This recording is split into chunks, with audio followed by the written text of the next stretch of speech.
Hello and welcome to episode number 43 of the Hafey Digital Podcast, a show for creators, makers, and doers. My goal is to help you make to the max. My name is Ryan Hafey, and in this episode, we're going to talk about how you can make your own podcast studio pop. Let's get into it.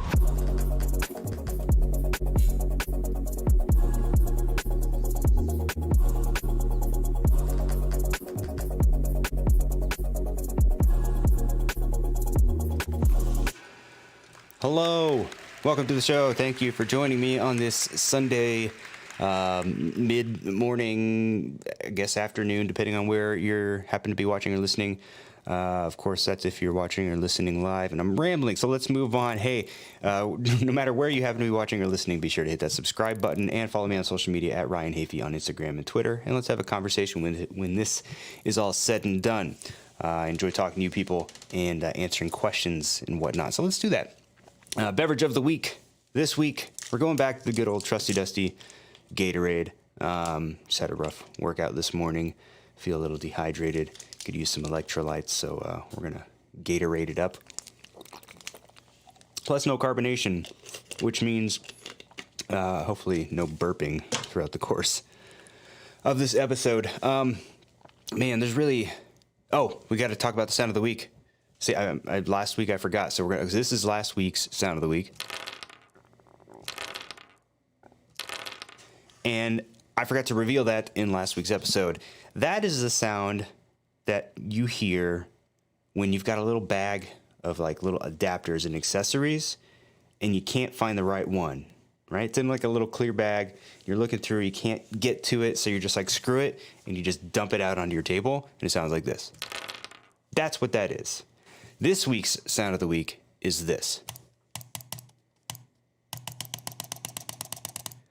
If you think you know what that sound is, and you got to be specific, there's an obvious answer to what that is, but there's a specific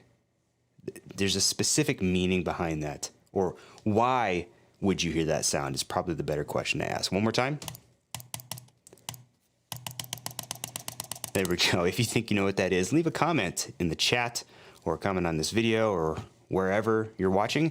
And hopefully, if I remember, we will reveal it at the end of this episode.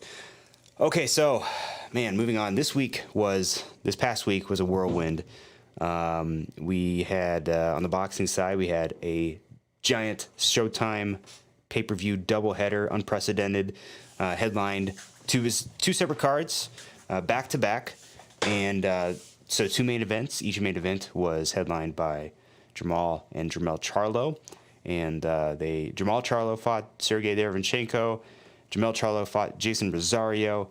Both the Charlos were successful in their main events so that they move on to bigger and better things in their respective divisions. Congratulations to them. It was a big undertaking for this fight. Lots of work that went into it, as is the case with most pay-per-views. But we got it done, and it went well. It was a good learning experience. I don't think that this type of double header pay-per-view has been done before. So it was a good first experience for everybody. It went well, and congrats to them.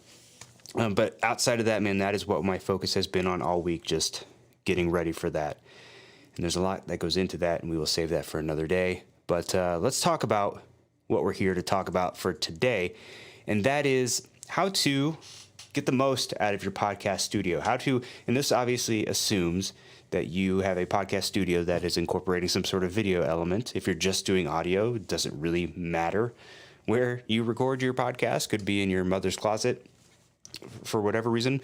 Doesn't really matter. But in this case, yes, obviously, if you're doing any live streaming or if you're doing any video with your podcast, it's a best practice to want to have a space that, when people are watching you, that it doesn't turn you off. Part of the reason why I wanted to bring this up today was in response to the episode 2 episodes ago, when I broke down Joe Rogan's podcast studio. Just to quickly recap that, it was 2 episodes ago, so go watch or listen to that one if you'd like.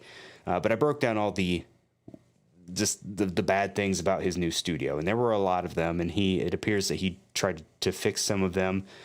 But it just wasn't very good. But I figured, if we're going to break down somebody else's podcast studio and talk about what's wrong with it, let's take some time and spend an episode talking about the different things that you can do on your own with really whatever setting that you have to make the most out of it and make something that's nice and visually appealing for your audience to look at as they listen to you ramble on. So we're going to go through a few different things. We're going to talk about lighting, just kind of location, audio, framing, all of those types of things. So first of all, let's talk about your space. Everybody's space is going to be different. As I've mentioned before, I am in this room that I'm in right now is about 12 feet by 12 feet. It's a small room. It's taking up a couple of different roles, one being obviously my studio, the other being, as you can see over here, my workout room, got a treadmill over there, and basically everything else in this room is dedicated to exercise. So I have to utilize this little space as my podcast studio space, which for me is fine. I'm typically a one-man band. There was a time when I had someone else on the podcast, my dad, who was actually in studio with me. I've had others on the podcast through Skype. But as far as in studio, my dad's the only person who's ever been on the podcast, and I did have to move some things around in order to get the podcast or get the framing the way that I wanted, and it still wasn't optimal, but I made it work. But where you choose to have your podcast studio is going to depend on what you have access to. Some people will not have a podcast studio. Some people will, maybe because they travel to all their guests and they set up remotely, whatever that is. In that case, you may have a different set of challenges. And we can touch on some things that you could do to make sure that those settings, even if you have to change it at each location, that they look okay. Other people, you may have a full room dedicated to in your house. Other people may have a tiny little corner space like I do. Either way, you want to pick something where you're going to feel comfortable. You want to pick something where you can have a little bit of control over kind of the audio in the room. By the way, that snoring is my dog who's sitting right outside the window. He snores a lot, so if you hear that occasionally, that's what that is. You want to pick a space that is going to be good acoustically. I've even heard of people recording in their closet. Because if you think about it, in your closet, you've got all these clothes hanging up and things in there that can absorb sound. And that's actually, from a sound standpoint, that's going to sound really good. Whether or not you can turn your closet into a studio space, that's a different story. But, you want to just keep those things in mind. You also want to keep in mind your lighting situation. It may work for you to pick a space that has some natural light coming in, but you have to be careful with natural lighting because it changes, obviously. If you have bright sunlight streaming through, that may get a little hot. You may mess with your vision a little bit. You may get some harsh shadows that you're not fond of. But even then, you could utilize some drapes and things that can soften the light that's coming in. But you do have to keep that in mind because if the light's changing throughout the day, let's say if you're working on a sunny day versus a cloudy day, your exposure settings on your camera are going to change. The type of light that's coming through the window is going to vary. So if you want something consistent, my advice is to pick a spot where you have more control over the lighting and you can set the lighting scenario up yourself versus relying on nature, I guess, to do that. But let's talk about lighting. It's a good segue into that. So you have a number of different options when it comes to lighting your podcast studio. And mine, as I've talked about many a times, my lighting gear of choice is something like this, which is like a video light with a nice big softbox. Now, as I've mentioned before as well, I used to have a little ring light that was about, maybe 10 inches in diameter, and I would put it in the same general position as this is here. But there was a couple of different problems because it was one single. See, with this softbox, you have this softbox film here, whatever you want to call it. I guess it's just a softbox. But then maybe 2 to 3 feet behind that is where the video light is. And inside the softbox, you have a lot of reflective material. So this light is bouncing all over the place inside of this softbox. And then by the time it comes out through this sort of diffusion layer, it's spread out nice and softly. So you can even see that, for example, I've got my mic stand here. This is one of the problems that I had with the LED light panel. LED light panels are not going to diffuse the light nearly as much. And you can try to put little diffusers over them, which can help, or you can move them a little bit farther away to make the shadows a little bit less harsh. But I mean, ultimately, it's still just not going to be a valid replacement an optimal replacement for something like this. And another benefit, at least in my particular scenario, because of the way that this is set up, if I move this mic stand in front of the softbox, you can tell that it's not casting any shadows on me unless I literally move it directly in front of my face. But if I move my hands around, I'm getting minimal shadows over my head, versus if you had a harsher light in front of you, you would see those shadows going apart. Or, for example, you would see your own shadow maybe reflected on a wall behind you if you were sitting close to a wall like I am. So my suggestion is to invest in a nice softbox if you have the room for it and if you have the money. Again, I've said it before, I have the Godox SL60W. And by the way, links to all of the gear, affiliate links, by the way, click those and you can give me a little kickback from Amazon. Thank you very much. But links to all of the gear that I use for my podcast studio will be in the description below, so you can get an idea of what I'm working with. But yeah, the Godox SL60W video light is what I currently use. And that, last I checked, was like $130 on Amazon. The softbox, which is by Neewer, is roughly about $65 last time I checked. It might even be cheaper now. I know that Godox just came out with some new video lights that are apparently a lot quieter, which I may have to invest in at some point because I really want to optimize the audio in here. But there you go. And then as far as positioning, again, all of this, these are just kind of best practices. These are, at the end of the day, it comes down to personal preference. It's all subjective. It's all kind of the look that you're going for. I believe it's called like Rembrandt lighting, though, is kind of the lighting that you want to go for. Typically, you want to have a light that's positioned a little bit above you and, anywhere from like 35 to 45 degrees off to the side. And what that's going to do, I'll take my hat off here, show you my bald head. You can kind of see it's shining in the light. But if I look directly on camera here, you've got this nice amount of light illuminating the right side of my face, and then the left side of my face, you can kind of see this, this area here, meaning sort of half of the left side of my face, for those of you just listening, is illuminated, and then there's shadow beyond that. Creates a little bit of nice soft contrast. It adds a little bit of depth to my face, as opposed to, if I'm just looking, and actually that light is real bright. I think I need to bring that down a little bit. Hold on. There we go. If I'm looking directly into the light, it evenly lights my face, and in this case, it's not so bad because it has some nice soft fall off. But it's going to make it a little bit flatter. It's not going to look quite as contrasty. It's not going to have quite as much depth to it. So, but there's and I'm gonna have to link to it. Hold on. I'm gonna pull up my phone here because there's this graphic I remember that I saved a long time ago that has, there it is. I still have it. Nice. And it's still saved to my favorites in my camera roll here. I'm going to try to send this to the computer as we're talking, because to be honest, I meant to do this beforehand, but I was rushing to get some things done and I didn't. So, by the way, did any of you guys use Send Anywhere? If you're someone like me and you have a Mac and if you work with, say, like iPhone, but you have a PC, which I do, and obviously you can't use AirDrop in those situations. Why are you not transferring? I'm trying to talk about how good you are, Send Anywhere, and you're not currently transferring. I wonder why that is.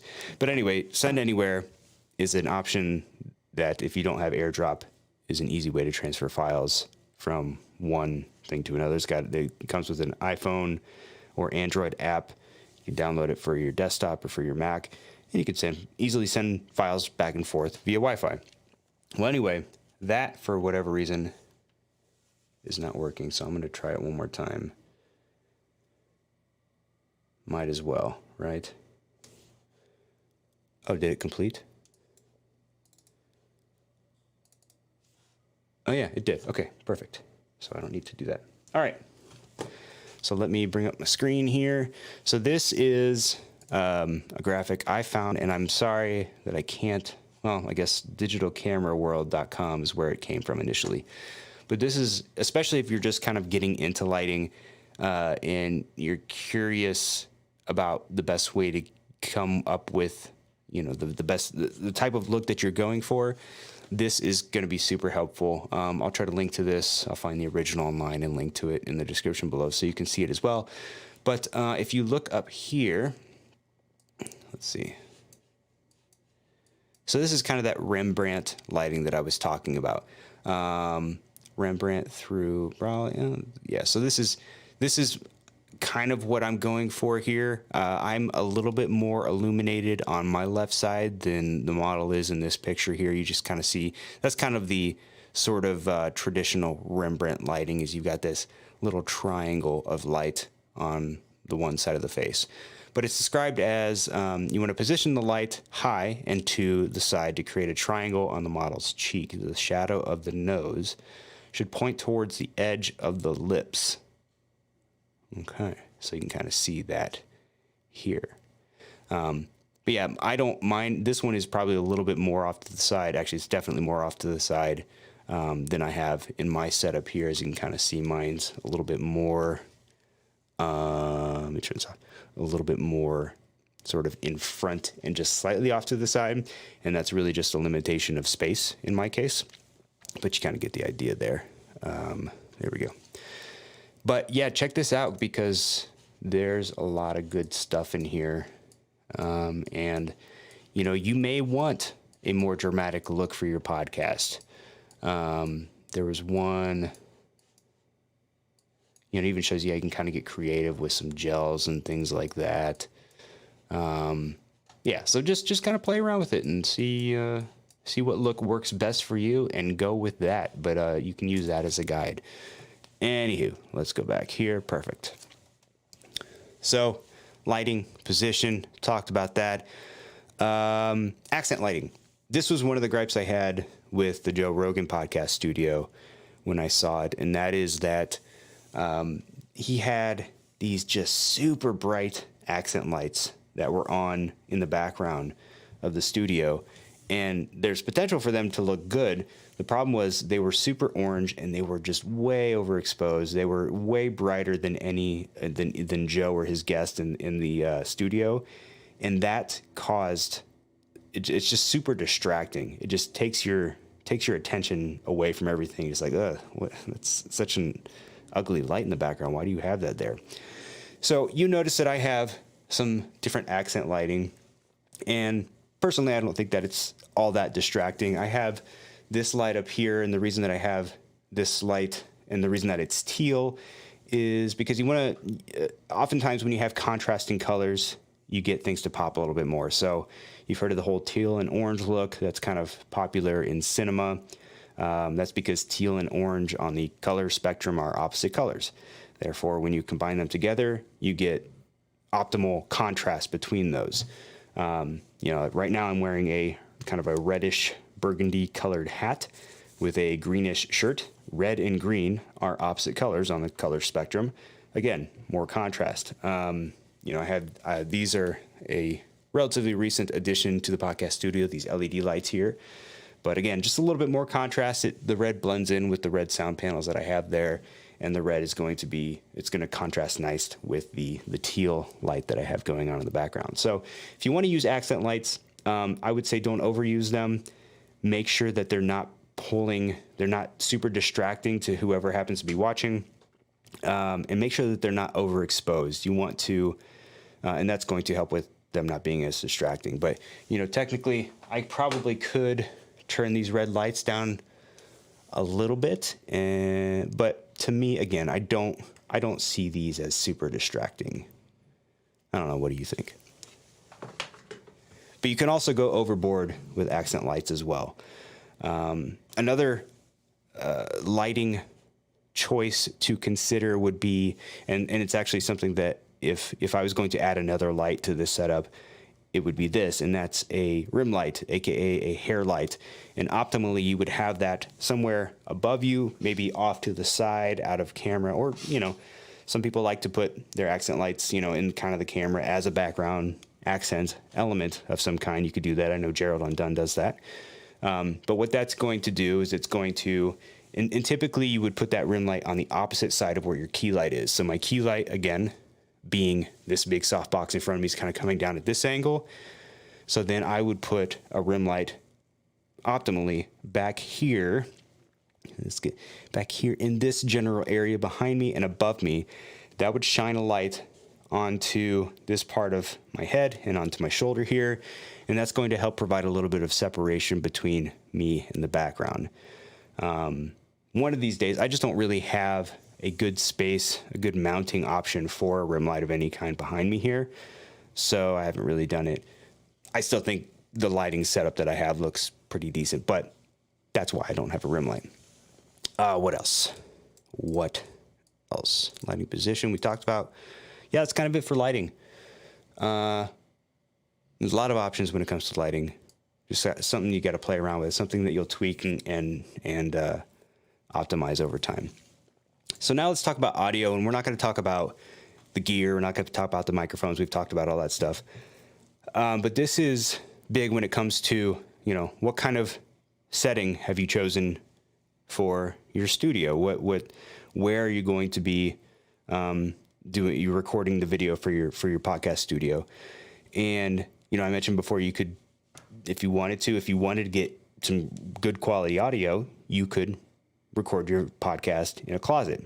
Obviously, you don't necessarily want a bunch of clothes in the background, unless maybe you're like a fashion designer and you're doing a podcast that way. But clothes absorb a lot of sound. Like, you could do a test for yourself. Take your camera, a little shotgun mic, and just record some audio of you in your kitchen or in just various places throughout the house, and then go into your closet and kind of sink in between your shirts and then record some audio there and play that back. And you'll notice how much better the audio sounds when you're surrounded by a bunch of sound absorbing clothing. Yeah,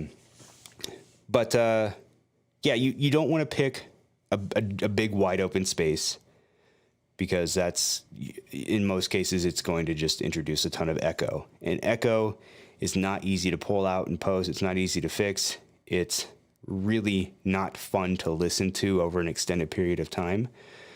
So you want to find a location where there's not a lot of echo, or optimally, an area where you can treat a little bit to help absorb some of the sound.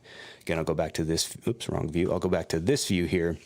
You can see back here along this wall, I've got some kind of foam sound panels, and you can't really see it, but to be honest, I don't think that it does a whole lot. But you can see like the sound panel behind me. I've got them kind of spread out. I've got some over there. I've got them spread out throughout this room here to help absorb a little bit of sound. I don't know how much these sporadic sound panels spread around are actually helping.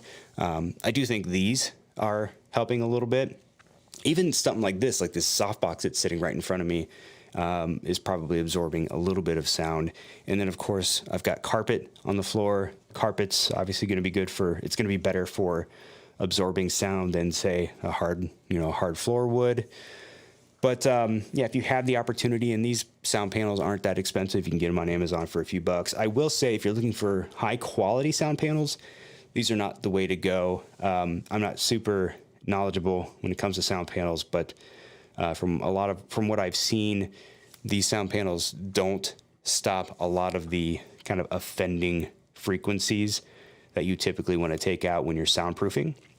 But, if you just need some kind of general echo reduction, these seem to do the trick.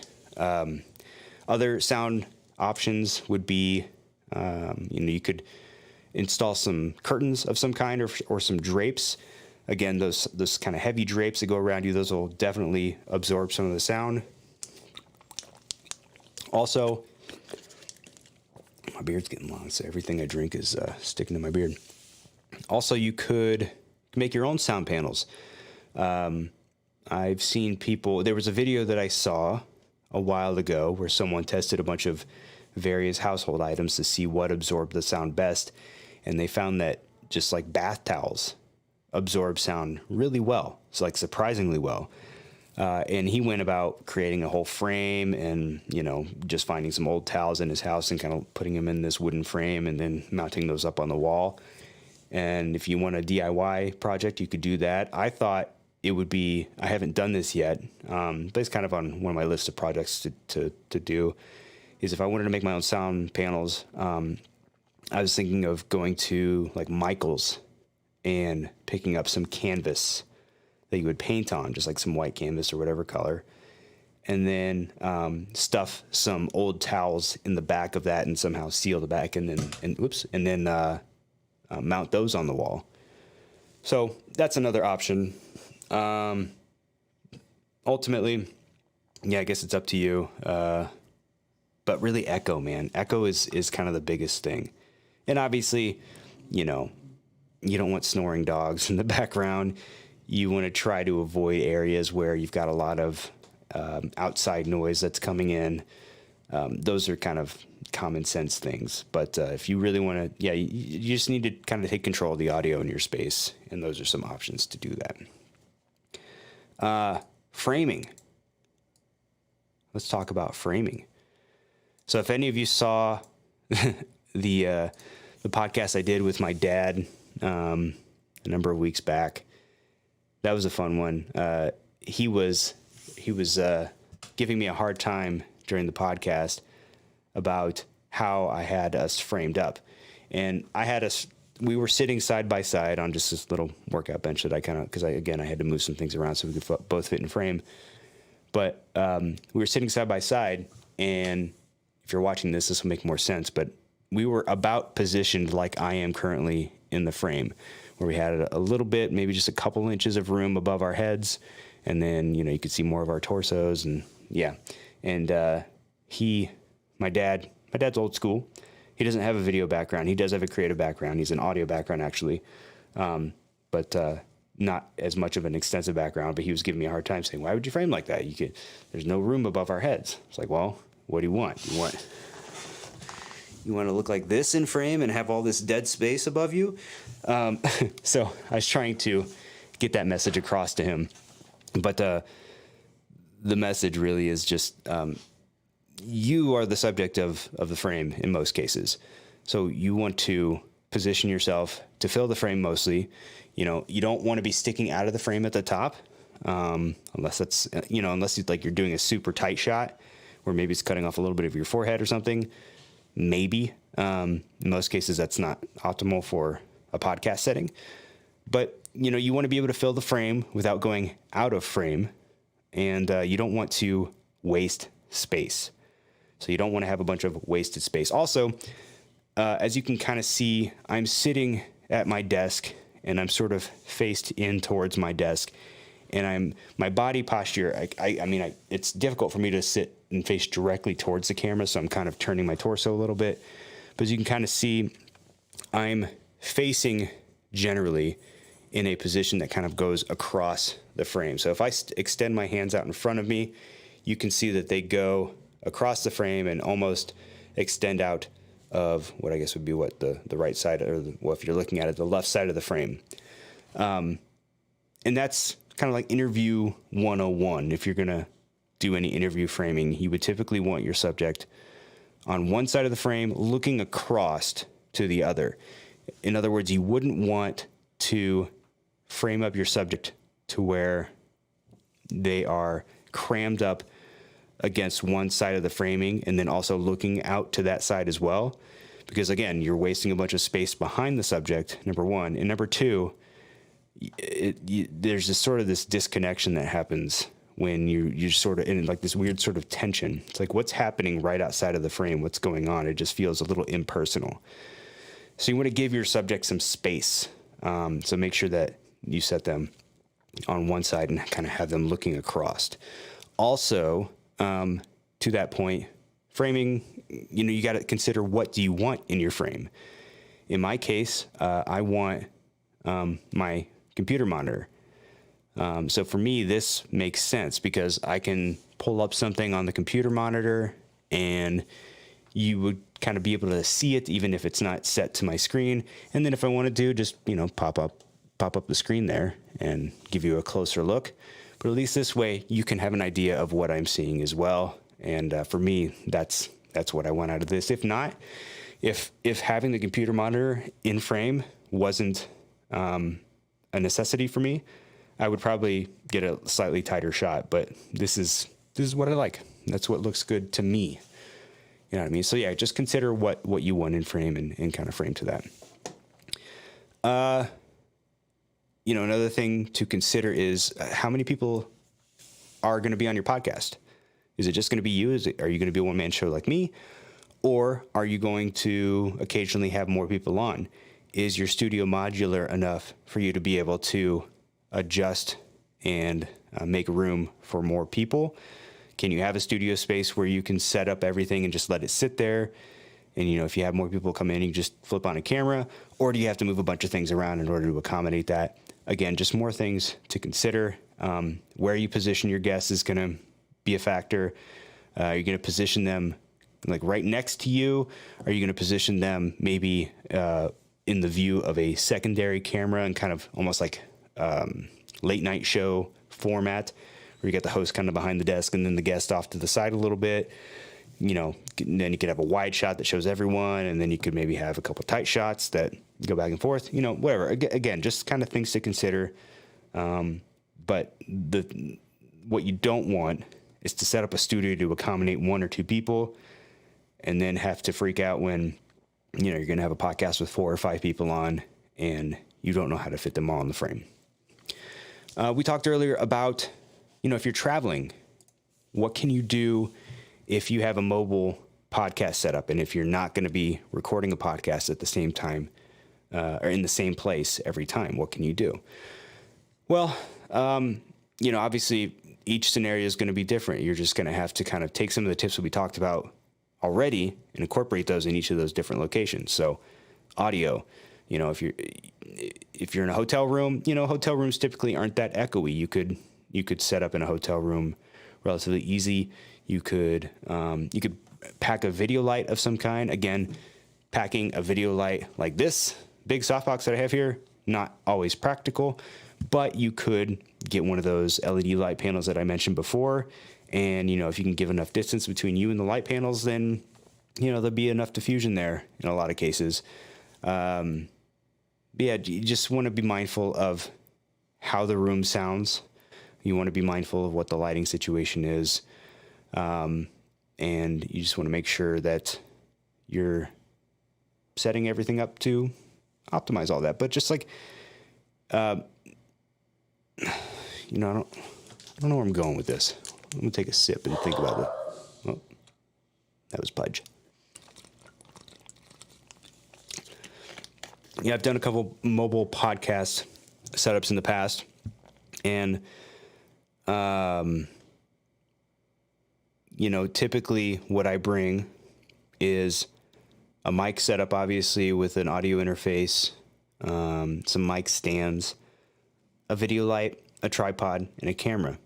If you can afford to, if you have the space for all of that and you have all that gear, you can pretty much get away with doing that anywhere, and it's not a big deal. So, yeah, that's what I would say about that, I suppose. What else we got? Other considerations, framing, audio, lighting. Yeah, that's about it. Those are my tips for having a podcast studio that pops. And we've been doing this for a little while now. I feel like I've provided some value. So let's move on. Let's reveal the sound of the week and then put a stake in this one. So the sound of the week this week was. And that, my friends, is, yes, the sound of a mouse clicking, but What it is specifically is the sound of a mouse clicking when Premiere Pro starts to freeze. You've all been there. If you're a Premiere Pro editor, you know exactly what I'm talking about. You'll be moving something in the timeline. You'll do just one wrong thing. You might move a clip into a place where Premiere wasn't expecting it to go, and then Premiere just stops working. And out of sheer frustration, your only hope is to continuously click the mouse because you feel like that's going to break something loose, and it never does. But that's the sound that your mouse makes when Premiere gets super annoying and frustrating and freezes up on you. So that was the sound of the week. But anyway, if you are still here with me, be sure to hit that subscribe button wherever you happen to be watching or listening, and follow me on social media at Ryan Hafey on Instagram and Twitter. Let's have a conversation when this is all said and done. But until next time, I'm going to go ahead and call this one quits. So thanks for being with me. Keep on creating, making, and doing. And we'll see you in the next one. Bye-bye.